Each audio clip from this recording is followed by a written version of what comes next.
帕帕，特朗普上台后要加关税，中国的经济是不是会更惨呢？而中国最近开了政治局会议，有2位经济学家又被禁言，中国的经济是不是差到已经不能够谈论了？今天的影片呢，你一定要看到最后，特别是我们会给你一条你们唯一的出路，无论你是住在台湾、香港、马来西亚，甚至是美国、东南亚，我们的楼、股票和债券，甚至是手上的钱都会大幅贬值。更糟糕的是，老板生意难做，打工仔工作都可能随时消失了。所以今天的影片非常重要，快点点赞，这样你就可以随时看回这个影片。帕帕，中国的经济为什么这么糟糕呢？那首先我们要承认一点，中国的经济自从改革开放之后，4个奇迹是非常的好，在全世界的历史里面，它可以说是奇迹般的好。但导致这个经济飞快的发展的原因，就是中国生产大量的出口到全世界，特别是美国，几乎所有的产品都变成了 Made in China 中国制造。中国也曾经有过世界工厂这个美誉，但是这样的发展不可能永续下去，因为它会掏空其他国家的工作岗位，其他国家的工作消失掉了，人民失业了，自然这些敌对的情绪就会上来。所以特朗普在2016年选举的时候就已经提出要 Make America Great Again，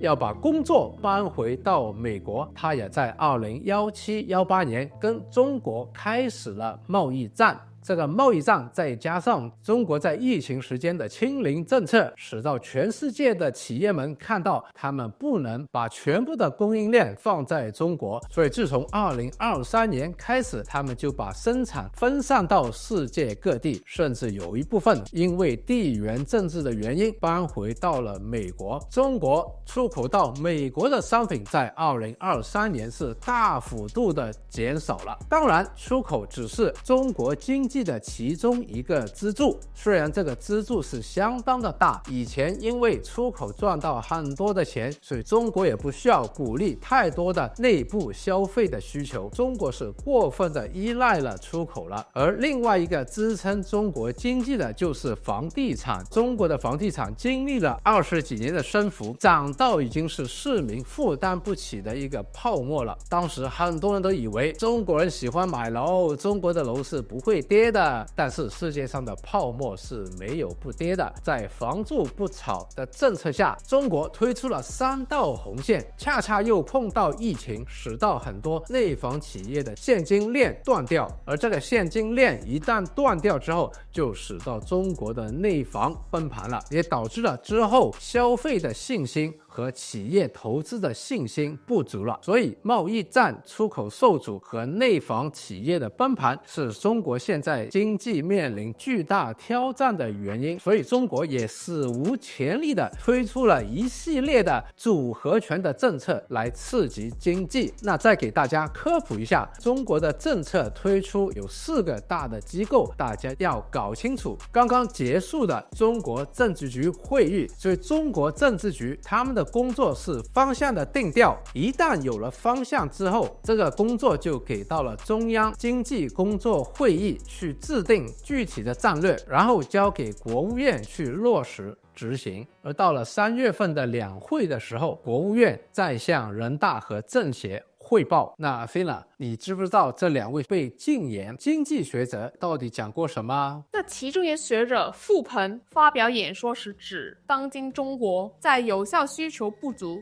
中产阶级陨落下，官方就经济措施已无法像08年般奏效。他的微信公众号近日也被限制关注。而另一位学者高善文甚至大胆地说出中国的经济数据造假。他说，基于他对经济成长数据和消费、投资、劳动力等领域的成长之间不匹配情况的分析，估计中国的 GDP 过去3年可能被累计高估了10个百分点。他将中国疫情后的社会描述为到处都是生机勃勃的老年人、死气沉沉的青年人和生无可恋的中年人。那刚才阿菲娜讲到2位经济学者在中国政治局的会议的时候被禁言，其实我觉得这也是可以理解的。首先，中国现在跟美国在打仗，无论是贸易战、金融战、科技战，都是在战争的状态。在打仗的时候，信心和士气是最重要的。以前有一个战争叫淝水之战，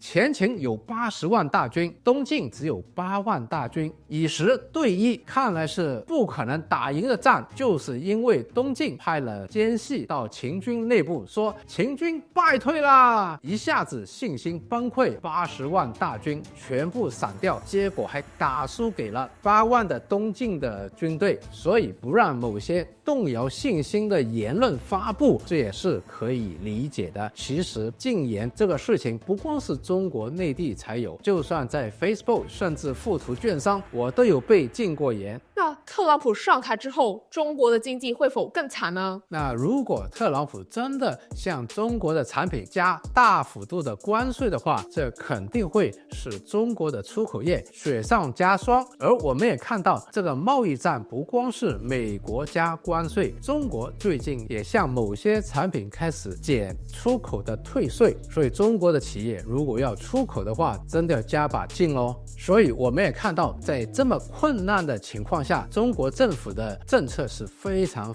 需要的。我们看回刚结束的中国政治局会议，在财政政策方面需要更加的积极，用我们老百姓听得懂的话，就是说中国中央政府会发更多的债，大幅度的增加支出来振兴经济、发展科技，而货币政策方面是适度的宽松。什么叫适度的宽松呢？就是降低利息，降低存款准备金率，也就是说增加货币的供应，是中国版的量化宽松。再加上政策的配合，要稳住内地的房地产，使到楼价不再下跌。一旦楼价稳住了，再要搞好资本市场，让人民在投资方面有所收获，这个时候财富的效应就会使到消费的信心回来了。一旦内需启动了，企业看到有利可图，也会加快他们的投资，这个投资的信心也回来了。所以现在有危也有机，我对股票市场是谨慎的乐观的。首先，美股已经涨了这么多了，而中概股、港股我们也看到中国的经济面临着很大的挑战，也不容太乐观。我们要买的是短期的受政策刺激的板块，而不能长远的持有。因为每当中国出政策，市场的焦点再回到这些板块和企业的时候，他们的股价就会飞涨。我们回看今年2024年的2月份、4月到5月，还有9月底到10月初，都是因为市场的焦点看到了这些中国出台的政策，有很多的公司都是股价在短的时间内涨50%甚至100%的。一旦市场的焦点离开了这些政策的刺激的话，重新回到了严峻的现实，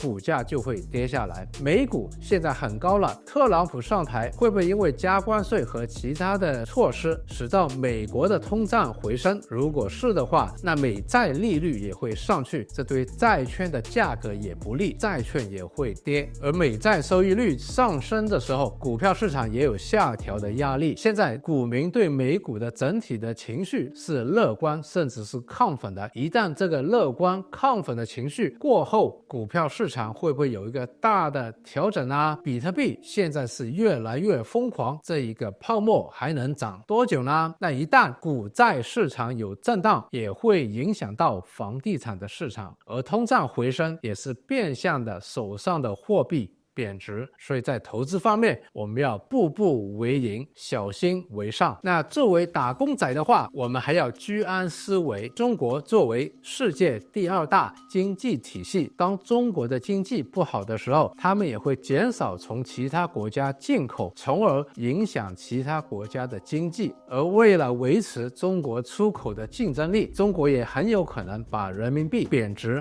导致其他国家也要竞赛把本身的货币币贬值，而货币贬值会引发通胀，钱赚少了，物价还贵了。不光是经济面临挑战，企业盈利可能会倒退，那就不会有这么多的岗位去招聘，失业率也会继续的高。而另外一方面，我们也要看到科技的发展，很多地方都会取代旧有的工作，比如说无人驾驶在未来的几年可能会普及化，这样的话，大量的计程车和网约车的司机可能工作就会消失掉了。而 AI 也可以简化很多的工作，使到以前可能需要几个人做的工作，未来一个人就可以做完了。所以我们要适应时代的改变，而科技也会带来新的机会。我们最重要的是要找到自身的优势，把这些优势发挥出来，通过科技和不同的新的平台，把自己的价值帮助到社会和更多的客户。这个就是未来赚钱的方法了。我们不能再靠铁饭碗，而要自己不断的为社会和客户群创造更加多的价值了。那面对生意难做，工作不保，楼价、股价都跌下来，面对这些种种挑战，我们还是要保持希望。我们专门为你准备了一份新年礼物，你可以赚到更多的钱，那就可以买到更多的楼和股票咯。那这个公益课礼物，大家可以在下面的资讯栏找到链接，了解更多。今天我们分享了我们对未来的一些看法，当然这些看法是简化了，我不知道你是身处在哪一个地方或者做哪一个行业的，欢迎大家在留言区发表你对你当地的经济和本身的行业未来的看法，让我们一起集思广益。那看到现在你给自己一个赞，也给我们一个赞吧，记得把今天的影片分享出去咯。那我们下次再见。